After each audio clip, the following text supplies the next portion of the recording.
నమస్కారం ప్రజలారా, నమస్కారం. దేవులపల్లి అమర గారు బాగున్నారా?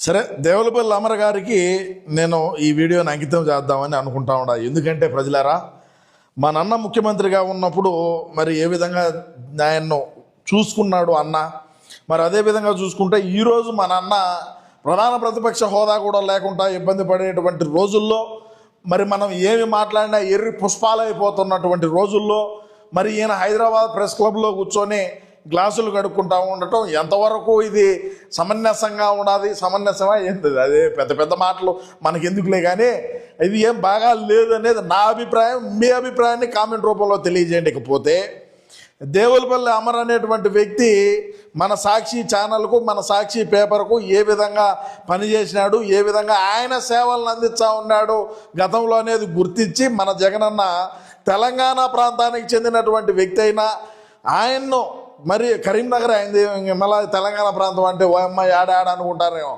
కరీంనగర్ వాసి ఆయనకు మన ఆంధ్ర రాష్ట్రంలోకి తీసుకొని వచ్చి ఆయనకు ఒక 5 లక్షల రూపాయలు నెలకు ప్రజల సొమ్ముని జీతభత్యాలుగా ఇచ్చి ప్రభుత్వానికి సంబంధించినటువంటి ఒక కారుని ఆయనకు అంకితం చేసి ఇన్ని చేర్చే మరి ఈరోజు మన జగనన్న ఇబ్బందులు పడతా ఉంటే ఆయన బయటకు వచ్చి మాట్లాడటం లేదు. Point number 1.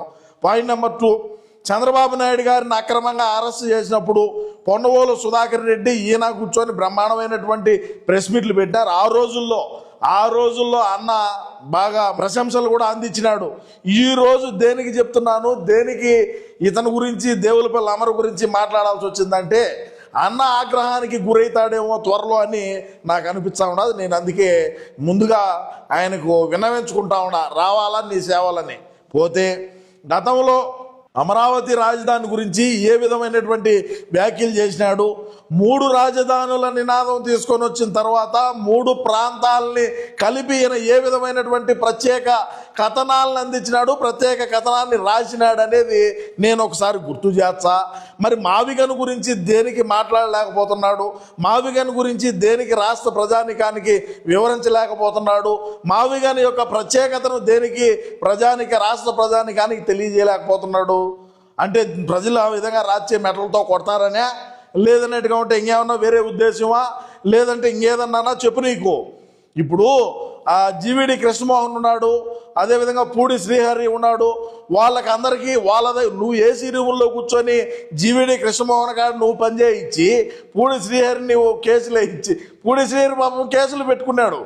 మరి అదేవిధంగా పనిచేసినోడేమో జీవీడి కృష్ణమోహన్ అయిపోయా, నువ్వేమో ఏసీలో కూర్చొని ప్రజల సొమ్ముతో జల్సాగా తిరిగితివి. ఈరోజు